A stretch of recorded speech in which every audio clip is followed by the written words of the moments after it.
नमस्कार दोस्तों, नवरात्रि का पावन त्योहार प्रारंभ हो चुका है। दोस्तों, नवरात्रों का ये पावन त्योहार 9 दिनों तक मनाया जाता है। इन 9 दिनों में माँ दुर्गा के 9 अलग अलग स्वरूपों की पूजा की जाती है। नवरात्रि के पहले दिन माँ दुर्गा के शैलपुत्री स्वरूप की पूजा की जाती है। अपने दाहिने हाथ में त्रिशूल धारण किए, बाएं हाथ में कमल को शोभित किए, वृषभ पर सवार नव दुर्गाओं में प्रथम देवी शैलपुत्री हैं, जिन्हें सती के नाम से भी जाना जाता है। माता शैलपुत्री की कथा के अनुसार एक बार प्रजापति दक्ष ने एक बहुत बड़े यज्ञ का आयोजन किया।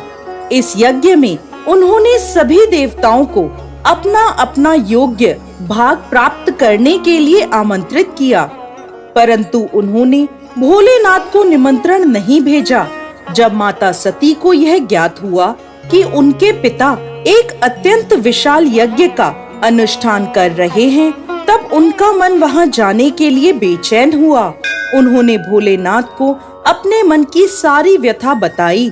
भोलेनाथ बोले, देवी, प्रजापति दक्ष शायद हमसे किसी बात पर रुष्ट हैं, इसलिए उन्होंने सभी देवताओं को अपना अपना यज्ञ भार समर्पित किया है, परंतु उन्होंने हमें नहीं बुलाया, ना ही हमें कोई सूचना भेजी, इसलिए आपका वहां जाना उचित नहीं होगा।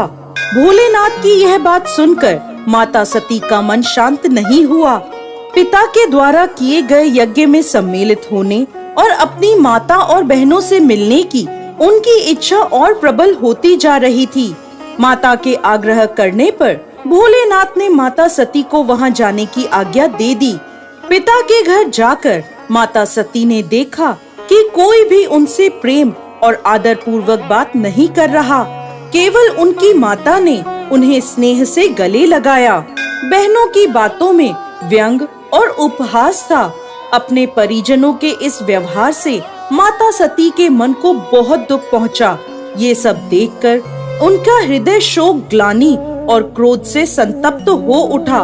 वह सोचने लगी, भोलेनाथ की बात ना मानकर यहाँ आकर मैंने बहुत बड़ी गलती करी है। वह अपने पति के इस अपमान को सहन ना कर सकी और उन्होंने अपने उस स्वरूप को वहीं योगाग्नि से जलाकर भस्म कर दिया। इस दुखद घटना को सुनकर भोलेनाथ ने क्रोध में आकर अपने गणों को भेजकर दक्ष के उस यज्ञ का पूर्णतः विध्वंस करवा दिया। सती ने योगाग्नि द्वारा अपने शरीर को भस्म कर अगले जन्म में शैलराज हिमालय की पुत्री के रूप में जन्म लिया। माता शैलपुत्री का जन्म शिला यानी पर्वत से हुआ है, इसलिए इनकी पूजा अर्चना करने से जीवन में स्थिरता आती है।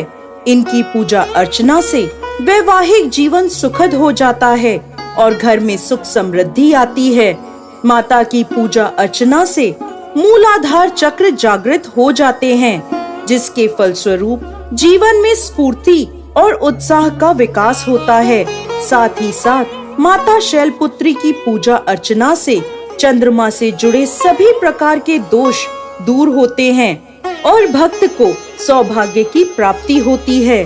दोस्तों, नवरात्रि के प्रथम दिन माता शैलपुत्री की पूजा सफेद रंग के विशेष पुष्पों से करें।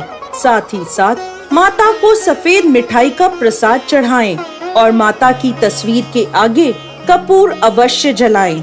पूजा के बाद माँ शैलपुत्री को गाय का घी अर्पित करें, जिससे माता आरोग्य काया का आशीर्वाद देती हैं और व्यक्ति का मन एवं शरीर दोनों निरोगी रहते हैं। तो दोस्तों, यह थी नवरात्रि के प्रथम दिन पूजी जाने वाली माँ शैलपुत्री की पावन कथा। जय माँ शैलपुत्री।